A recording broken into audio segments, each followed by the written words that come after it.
All right, we're going to get started now. Hi, everyone. Welcome to Peachjar's webinar series. This month, we're going to be presenting Top Digital Marketing Trends of 2017, and I'd like to welcome our presenter, Amber Stepper. She is the VP of Marketing and Accounts for Charles River Interactive, which is a leading digital marketing agency in Boston. Thanks for joining us today, Amber. Thank you so much for having me. All right, great. And thank you for the introduction. I'm excited to be here with you all today and to take a look at what is ahead in 2017 for digital marketing.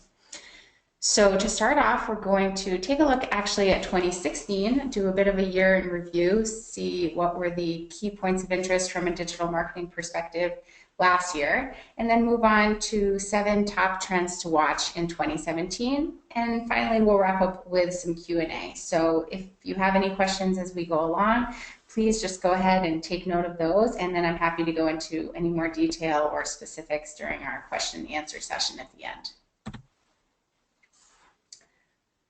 Okay, so just getting started with a review of 2016. 2016 was a year of continued growth for digital marketing and the internet as a whole. So as we see, the total internet population grew by over 200 million people last year. And even though there was a pretty significant jump from 2015 to 2016, much more of 800 million people, this still tells us that people are still adopting the internet. It's, obviously we know it's on a global scale, and people continue to be more and more engaged online and just partaking in more digital activity overall. So similar to the overall internet growth, the content that people are creating on a regular basis, which is typically called user-generated content, is also experiencing exponential growth every single year. So if we take a look at this infographic, we see the center ring represents 2013, the middle ring is 2014, and then the outer ring is 2015. And this just shows the growth across channels year over year. So just, taking a look at some of these numbers, like 205 emails sent per minute, 400 hours of YouTube videos uploaded, and 3 million Google searches. This is all just per minute, and we start to get a sense of the volume of digital marketing activities occurring at any given moment. So now let's take a look, a different view here, and I think what this visual helps demonstrate is how many different channels are competing for the digital consumer share of mind. And we know that new channels emerge every year. There's been a lot of talk about Snapchat certainly emerging as a really dominant social media channel for the younger demographic, but there are new entrants into the space all the time, not just from a social media perspective, but from a news perspective, from a messaging perspective. And it's just important to evaluate all these different channels as you hear about them or see them, and try to make a decision as to whether you think they make sense for you to participate in or not, or whether it makes sense to wait a little bit and see how they evolve over time. So another major milestone in 2016, which is very significant, was that digital marketing actually surpassed traditional marketing in terms of overall ad spending in the US. So when we think of digital, that's primarily online advertising, social media, content marketing, email, mobile advertising, basically any type of marketing that's happening on an electronic device. And then for traditional, we're thinking about TV, radio, print, billboards, flyers, and other offline marketing efforts. So while we know that brands have been focusing on digital for some time, this is a major milestone where we see those actual advertising dollars surpassing traditional channels, and we expect this to continue along that trajectory in 2017 and beyond. All right, and with that, we'll transition into some of our trends to watch for 2017. And to start off, we are going to talk a little bit about influencer marketing. So as we think about content and how we can best leverage it to reach our audiences, one important trend for consideration in 2017 is influencer marketing. So what this basically is are, key influencers across social media channels or bloggers, anyone who has a platform that is speaking to a dedicated audience and is actively developing that audience and is seen as authoritative to a certain group. So 71% of parents state that they are more likely to make a purchase based on a social media reference. And that's because parents and customers, they just trust influencers in their opinions, whether they're on social media or through another channel. And it doesn't necessarily just mean celebrities. It could be someone in the local community, like maybe the head of the PTA or a prominent community member or just a really active mom on social media. So if you start to think about this in terms of your district, maybe think about who these key influencers might be and are they speaking to the audience that you're trying to reach. One way to engage with this type of person would be by retweeting their content, maybe sharing it or commenting on it. And the real key with influencer marketing in terms of making it successful is the concept of reciprocity. So you really want to look for ways that you can add value to influencers before asking for something in return. And once you form a relationship in terms of letting them know that you are interested and engaged in the content that they are putting forward, then you can think about ways that you can integrate your content marketing with theirs and which will enable you to reach new audiences. So some quick tips for getting started with influencer marketing might be to identify 5 to 10 key people who seem to be speaking to the same audience that you're trying to target, and then follow them on social media and engage with them by sharing, commenting on their posts. And then by doing this, they're going to become aware of you and you're going to be adding immediate value to them. So after some time, you might want to reach out to these influencers directly to tell them more about your goals, what you're trying to accomplish, and then to share some ideas about how you two might be able to partner together. And some thoughts on that, some ideas might be interviewing them for a blog post, having them do a video or a podcast, or offering them maybe access to an event or program in your district that they could then blog about or post about on social media and share with their audience. And at the end of the day, the goal, as with any relationship, is just to continue to build trust and reciprocity over time in a way that's beneficial to everyone. So moving on, the second trend that we really want to focus on for 2017 is the concept of personalization. So we've known for some time that personalization and targeted messaging deliver, incrementally better results than a one-size-fits-all sort of batch and blast approach in marketing just across the board. And what we see going into 2017 is that up to 70% of parents now actually expect a personalized experience. Studies show that they're more likely to do business and engage with organizations that recognize them by name or know their transaction history or what their likes or dislikes are, and then can make recommendations based on some of those past behaviors. So as brands in the consumer marketplace get better at gathering and using customer data and delivering offers and products at the right time to customers based on that information, parents become more accustomed to this as the norm and start to expect that across all the different touch points of their lives. So as you think about your parent and student databases, think about, are there ways that you can gather and use the information that you have to maybe better inform your marketing messages? One example might be making a distinction between new and returning students, or maybe recognizing that a student signs up for one type of program and then you're able to cross-promote another related offer to their parents. These are just a couple of quick thoughts on personalization. So as we think about other tips and ways that we can incorporate personalization into just everyday marketing, one thing is to perhaps take some time to review your website and emails and think about how personalization could be added to them to make them more relevant to your audience. So maybe inserting a parent or child's name into the subject line or within the body copy of an email might be effective. You might be able to incorporate some messaging that's really specific to their interests. So thinking about ways you can segment your database and send personalized messages to different, perhaps, groups of people. And if you use an email marketing service, you can accomplish a level of personalization as well through using a first name merge field, so incorporating the first name into the subject line again or into the body copy, maybe even a birthday or some other piece of data that you can just incorporate into the messaging that you're putting forth. You might, along the lines of maybe the birthday, you might want to think about aligning your messaging with key milestones, whether that be a birthday or maybe when a parent signs up for school orientation, sending the parent a personalized automated welcome message with some additional details. Or if a parent, maybe falls off after attending the orientation, you can send them an automated message encouraging them to re-engage or to come back. And I'm sure you've all seen this in your day-to-day online shopping, emails saying, "We miss you," or "You left this item in your cart." And these are just great ways to let people know that you're aware of what they're doing and you're trying to reach out to them with a relevant message.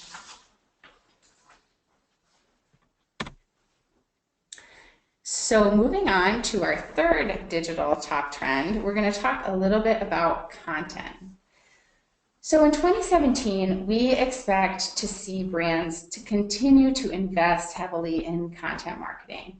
And the real trend here is that we're going from sort of broad content marketing to more and more niche and targeted messaging in the content that's being created. So, brands continue to make the investment in content marketing because they do see the returns, which can include up to 8 times more inbound web traffic to their sites. And the most important aspect of content marketing in terms of being successful is just consistency and planning and making sure that the audience you're trying to reach is getting used to a certain cadence of content being shared with them on a regular basis. So some quick tips for content marketing going into the year ahead are maybe to develop a calendar and a rough plan for the year. This might include things like key seasons, events, milestones, and then take that as an architecture and then look for ways to layer in ideas for content that you might want to develop to reinforce these key milestones with your audience. So think about how frequently you're realistically going to be able to create new content. And this is different for everyone. It could be multiple times a day, it could be once a day, could be weekly or even monthly, depending on the type of content and what resources you have available. So maybe consider including a variety of content marketing tactics in your plans. And that might be things that are easier to create, like emails and blog posts, or things that maybe take a little bit more time in planning, like videos, webinars, or seminars. And then even incorporating some great infographics or a podcast series can all help in terms of getting your message out to your audience. With that, let's move on to video, which really has been a staple of digital marketing for some time, but we continue to see it emerge and actually reach new levels coming out of 2016 and going into 2017. So a big part of that has been live streaming. And what this really is the ability to stream video live online. This debuted a few years ago, but it really hit its stride in 2016 with Facebook Live and the massive advertising push around it, which you may have seen. They even did TV ads for it. And audiences responded really well to live video in general. And over 80% more live video was watched in 2016 than the year before. So as we head into 2017, this channel is expected to continue to grow.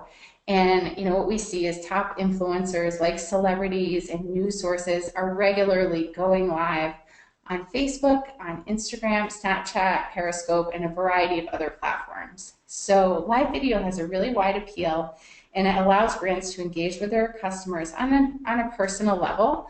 And the studies are showing that over 80% of audiences actually prefer watching live video from a brand than engaging with static content like maybe a blog or a social media post.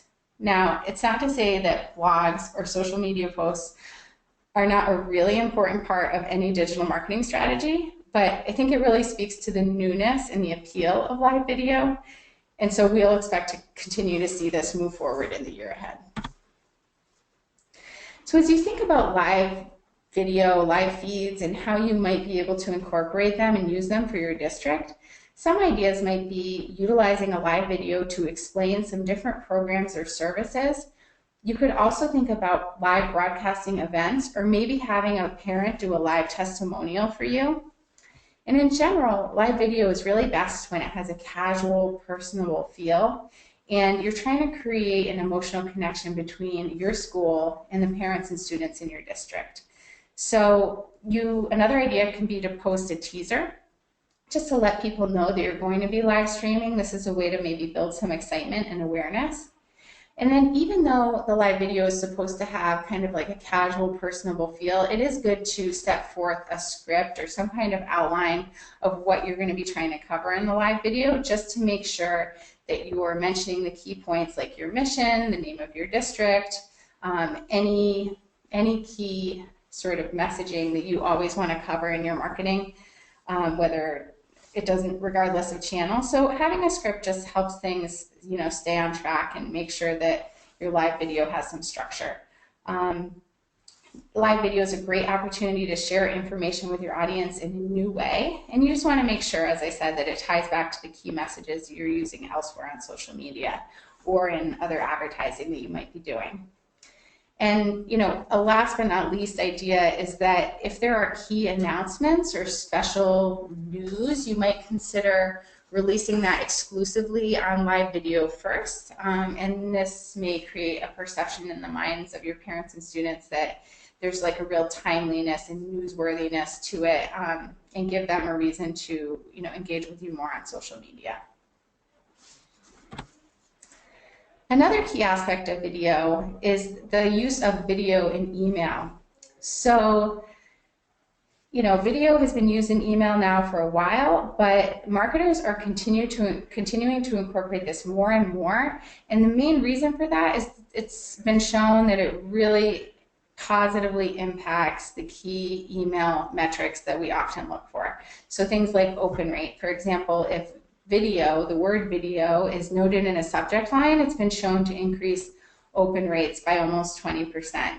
And then including a video in the email itself can actually generate increased click-through rates anywhere from like 65 to 200%. Of course, we're always trying to get the unsubscribes down, and those also declined when video is included. So the positive impacts across the board on these key email performance metrics are really compelling for marketers, and so expect that to lead to an increase in video heading into 2017 in terms of being incorporated into emails. So in thinking about some tips for incorporating video into an email, first and foremost, you want to make sure that the video thumbnail of the video that you're using is compelling and is a strong visual. This is what people are going to see when they open up your email, so it's really important to make sure that it looks good, that it's a positive representation of what you're trying to show. Also, if you can ideally host your video on your own website rather than on YouTube, this is going to be important in terms of making sure that the traffic from the clicks on that video are driving directly to your website versus driving off to YouTube or another video hosting platform. A really effective method that marketers sometimes employ is to create a series of videos on a topic. So you might consider a series of 3 or 4 videos on a given topic, and then staging those out as sort of like 1 of 4, 2 of 4, 3 of 4, just to create some consistency and get people excited about the videos that are to come if they're interested in that particular topic. Additionally, you might just think about testing the use of the word video in a subject line versus a control group that doesn't have it, and see if you see the same lifts in performance that some of these general statistics are showing. And also, if you have really distinct audience segments, like maybe teens or moms, you might consider creating a video that speaks directly to that segment. And, if creating a video isn't in the cards for whatever reason, using animated GIFs in emails, so those are basically images that have motion within them, very simple animation, is another sort of fun way to add some interest to the emails that you're creating. All right, so with that, we wrap up video. And we are going to transition to our fifth top trend, which is mobile. So like video, mobile has, obviously been in the mix, been a digital trend for many years now, and 2017 is certainly a continuation of its dominance. It's currently estimated that over 60% of searches now originate on mobile devices, which means that a significant amount of the web traffic that's going to your website is likely coming from mobile. Why 2017 is a really important year for mobile specifically is that Google announced in the fall of 2016 that it would be rolling out its mobile first search index in 2017 and has plans to make a full transition to its mobile search index over time. So what this means is it's more important than ever to make sure that your website and content are optimized for viewing on a mobile device. Going forward, Google is going to be penalizing sites in organic search rankings that are not mobile friendly. So it's a really good time to just take a look, assess your district's mobile presence, and make sure that the website is really easy to access from a mobile device. There's a little bit of lag time. Google's not going to start doing this right away, but they're moving in the direction towards mobile. And eventually, sites that are not mobile friendly, we expect to see an impact in organic search rankings overall. So as we think about some tips, what we can do to make sure that our websites are mobile friendly is, first and foremost, make sure you have a responsive website or a mobile friendly website. If you don't have a mobile optimized site, consider transitioning, to something that is responsively designed. And basically what that means is it's going to adapt depending on whatever size the screen is, what size screen is being used to view it on. So whether that's a mobile phone or a tablet or a desktop, the site will expand and contract relative to the screen size.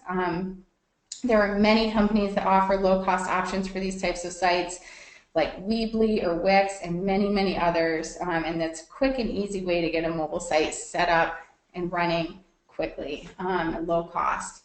So that's just the first step. And then what you want to do is make sure that the images that you're using on your site are also optimized for mobile, which means try not to have any really large image sizes on your site, because that's going to slow your site speed down and make it more difficult to load on a mobile phone. And that is one of the criteria that Google looks at in terms of your organic search rankings. So you want to try to make sure that all of your images are optimized for the mobile web.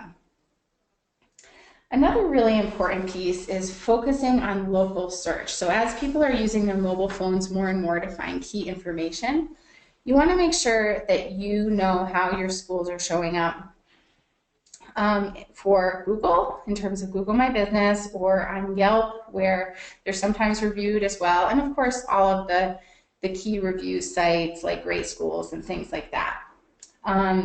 But for Google My Business, you want to make sure that you check to see what's showing up in terms of the Google listing for your site. Claim the listing if you haven't already, and that's going to enable you to show images, reviews, make sure that your contact details are correct, give you the ability to put forth an image that is a positive reflection, maybe a nice, visual of, you see here the town seal, or as we click over to this page on the left-hand side, maybe an outer visual of the building.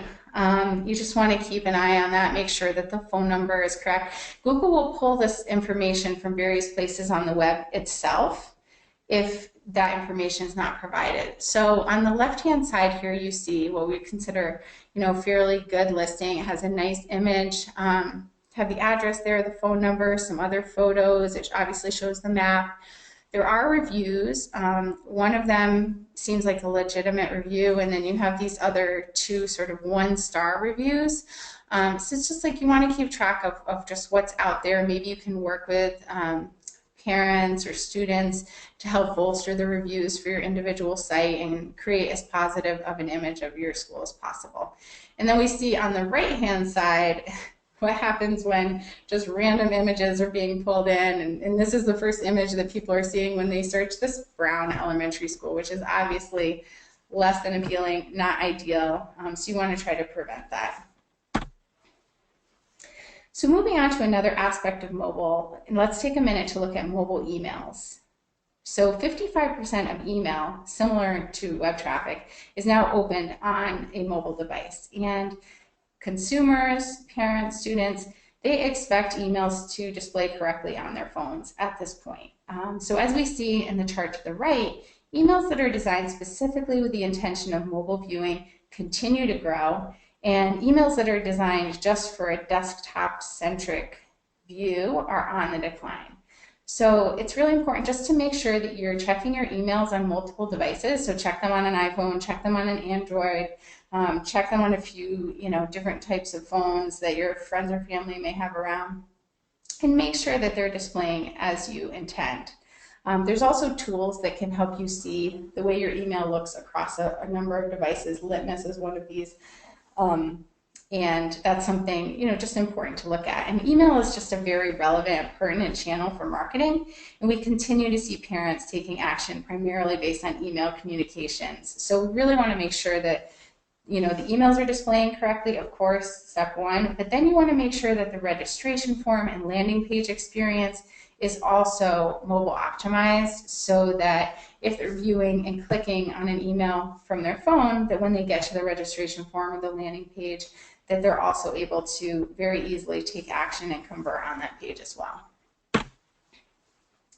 So some tips to consider in terms of planning for optimizing emails on mobile will be to have one layout for all screen sizes and a single column design. So the goal here is to make the email as easy as possible to read and take action on, if it's being viewed on a mobile device. So you want to try to include large text, lots of white space, very clear messaging, simple buttons that are easy to click on, just bearing in mind that this is being viewed on a small screen and you're trying to really focus this limited attention that you have and get people to take the action that you'd like them to take. So, if your district is using Peachjar, these tips also apply to the flyers that you send through the system. So, parents will likely receive those flyers as an image and they will be often viewing them on their mobile device. So just something to keep in mind. Great. So now we're going to move on to our sixth trend, which is artificial intelligence, or AI.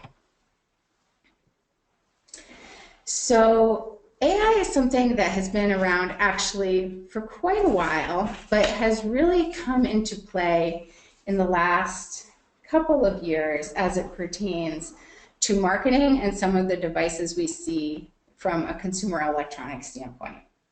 And what do we define AI as? It's really a computer system that is able to perform tasks that would normally require human intelligence, like visual perception, speech recognition, decision making, or translation between languages. And one great example of AI that's being used more and more frequently, and this is by brands and also by news outlets, is chatbots.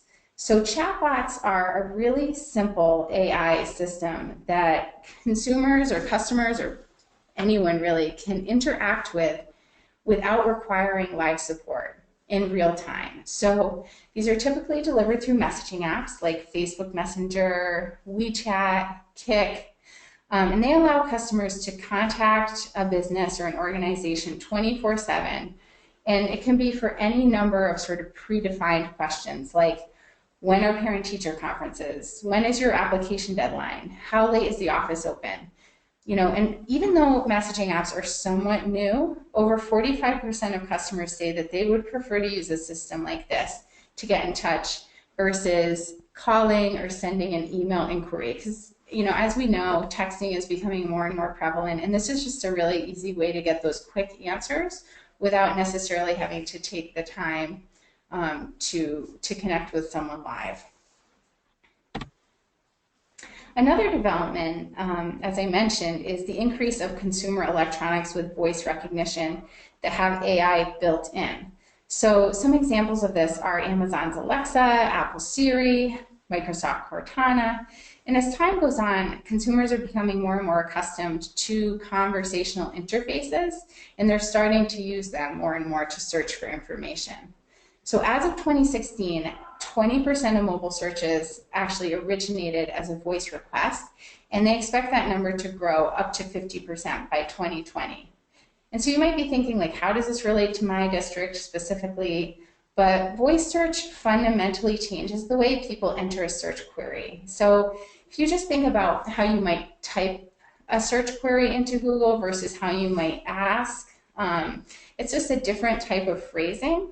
And as you look at how this plays out in the SEO space, a lot of brands and organizations are optimizing their site for more question-based queries and really building out their FAQ sections, where you might have said, like, my local school district. Maybe now you're saying, what is the best middle school in my local school district, or what is my local school district? So just adding those who, what, when, where, how sort of words on the beginning of queries in the way that you might ask them verbally really is the distinction with this trend towards voice search. And while this doesn't necessarily seem like a big distinction, adding those question words and more descriptive key phrases to your SEO strategy, it's going to help you capture a bigger piece of the voice search audience.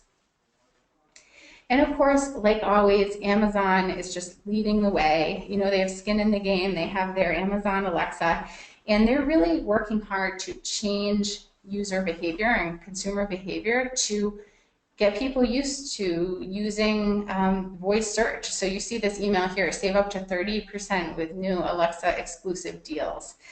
With the example, Alexa, what are your deals? And they're really, pushing hard, I think, to get people used to voice search through devices such as this.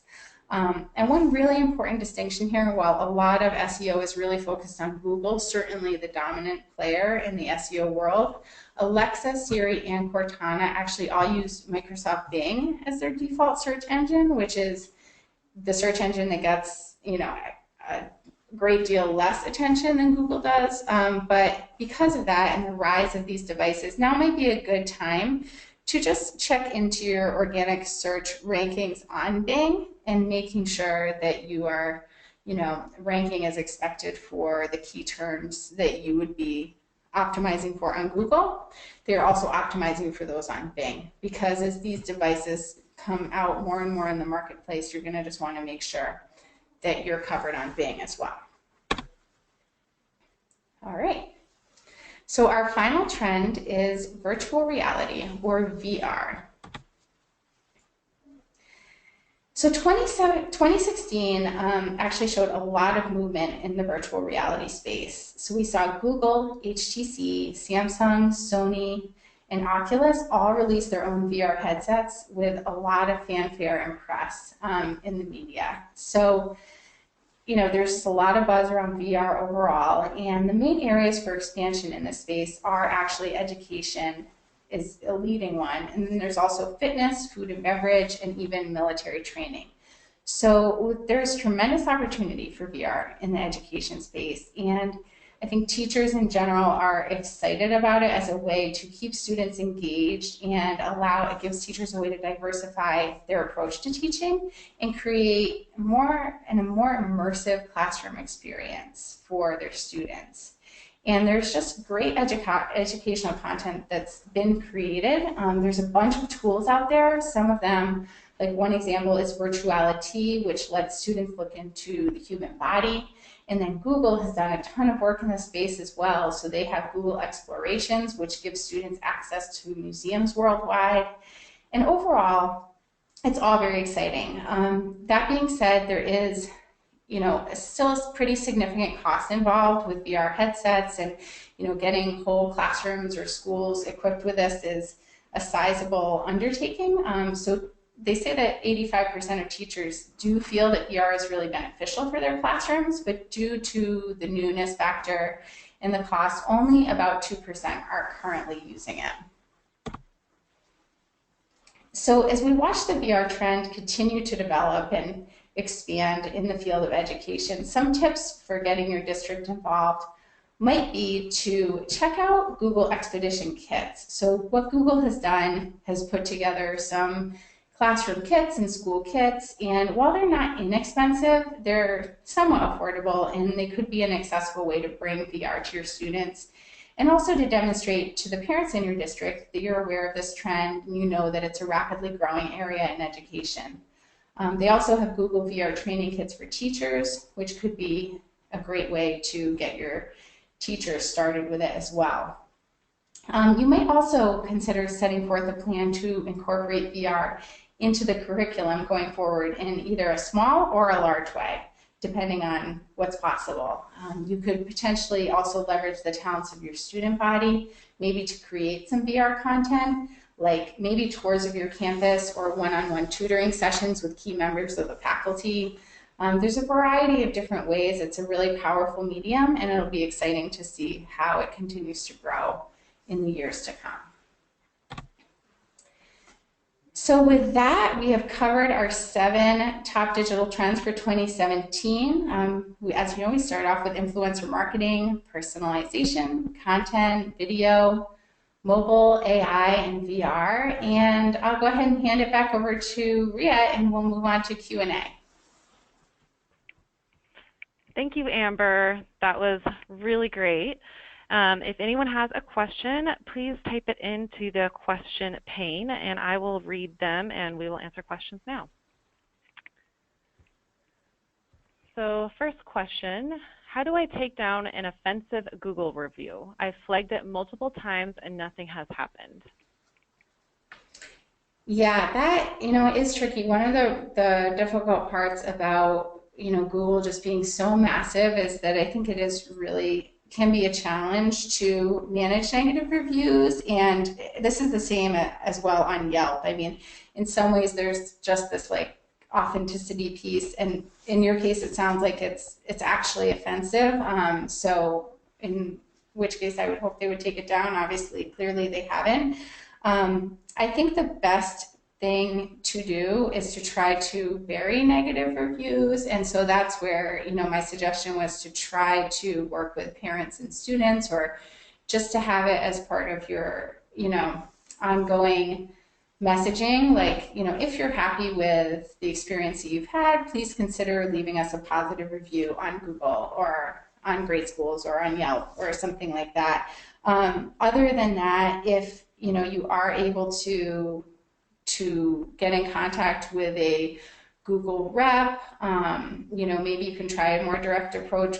I work at an agency, for example, and there are ways through agencies to make those connections, but I'm not sure that necessarily applies. So, I would continue to flag it. That's really the best that you can do from that standpoint. And then, like I said, just try to get some positive reviews in there that will sort of drown out the negative one.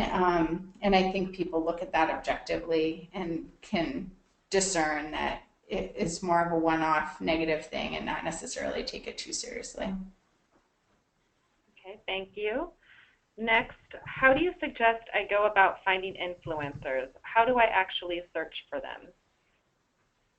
Yeah, so one way would be to, there's actually some tools that I've seen that allow you to search within different geographic areas, and maybe I can follow up. I can't remember the names of them off the top of my head, but you might want to even start talking to maybe some of the people like on the PTA, ask if there are particular people that are very active on social media, maybe key coaches in your area, or if there are, maybe mom bloggers or people that are local to your area that you can research. Like, say you're in a given area, you might search like mom blogger, whatever city you're in, and see if you can find people that are actually local to your area. They could be broadcasting out to a larger audience, but if they're from your specific area, they might be willing to work with you at a local level as well. Thank you. Next question. I'm not really up on the latest. How do I find out about my optimization? Maybe this would be at the district rather than the school level. I'll take that question. Yes, we typically see that the school websites are managed at the district level by the IT department. I would think that most likely it is the district that is creating all of the school pages as well. If you would like to see if your website is mobile optimized. You simply need to search it on your phone, and you'll see if it adjusts to the screen size. And if you're interested in seeing how your district can more mobile optimize your site, the IT department at your district would probably be the best place to look for that. I also have a question asking, are we going to send the PowerPoint slides? And I will send a video recording of this webinar as well as resources tomorrow. So next question. If I really haven't done any of these yet, priority-wise, where would you suggest that I start as far as digital marketing for my district?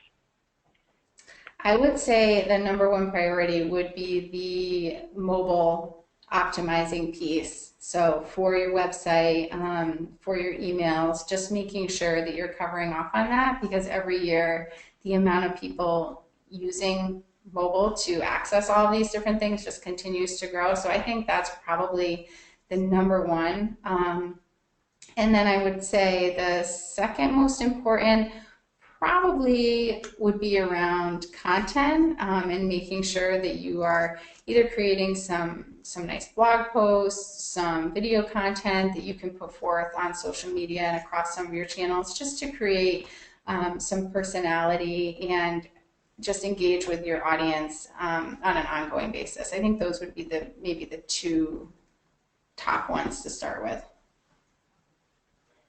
Great, thank you. Do we have any more questions? Last call for questions. All right, great. Well, thank you so much. That wraps up this month's webinar on 2017 Top Digital Marketing Trends. Thank you so much for joining us today. And thank you, Amber, for your great presentation. And have a wonderful day, everyone. Thank you.